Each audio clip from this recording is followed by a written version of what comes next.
What's up guys, it's Lord Botha here with another video, and the state of the gaming industry's health is not good. Our latest report about the health of the gaming industry comes from Activision Blizzard because they have just announced that they are laying off more jobs. This comes to us from SiliconValley.com, video game maker Activision Blizzard laying off hundreds of California workers. Since last year's acquisition by Microsoft, the company has cut more than 1,000 jobs. Video game maker Activision Blizzard will soon lay off nearly 400 people in its mobile game divisions in Santa Monica and Irvine, eliminating redundancies among its staff following last year's $75 billion merger with Microsoft. These layoffs come on top of the 1,003 already made over the past year by Activision. In total, in January, 1,900 layoffs were made within Microsoft's gaming division,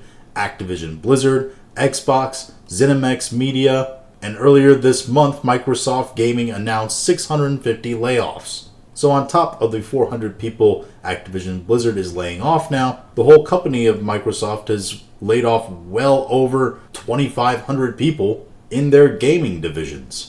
The 400 roles you're seeing in the system are part of the recent news and are not new. The roles that were impacted include mostly corporate and supporting roles and some impacts to gaming teams. The latest layoffs include software designers, engineers, human resources, and product managers who worked on mobile versions of Call of Duty, Warzone, and WoW. You had overlapping teams working on two mobile versions. Michael Patcher, who is the managing director, stated, "You had overlapping teams working on the two mobile versions. You don't need two people designing weapons." So basically they're doing the classic, hey, this job could be done comfortably by two people, but we can do it uncomfortably by one person, so just get rid of the second person.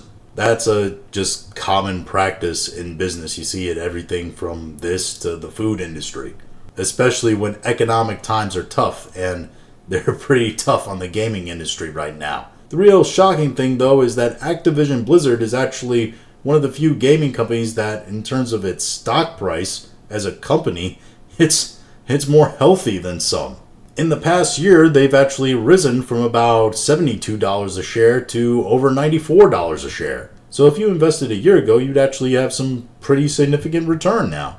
And that's shocking when you consider the fact that they are having to make massive layoffs because their parent company, Microsoft, feels that they have redundancies and obviously they're underperforming. So just imagine what dire straits some companies are in, like Ubisoft.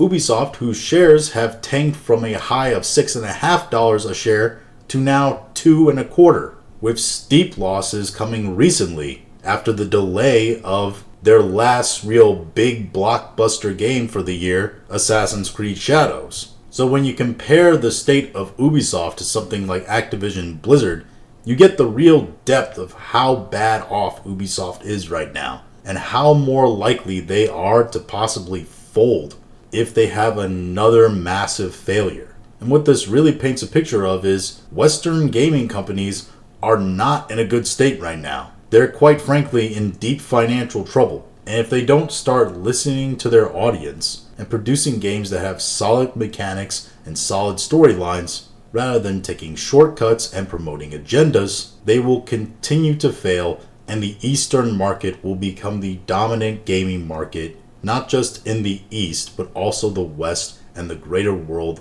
as a whole. But those are just my thoughts on the subject. If you have your own thoughts, go ahead and leave them in the comments. If you like this video, go ahead and like, share, and subscribe. If you didn't like this video, I appreciate you watching all of it. We'll talk to you again later.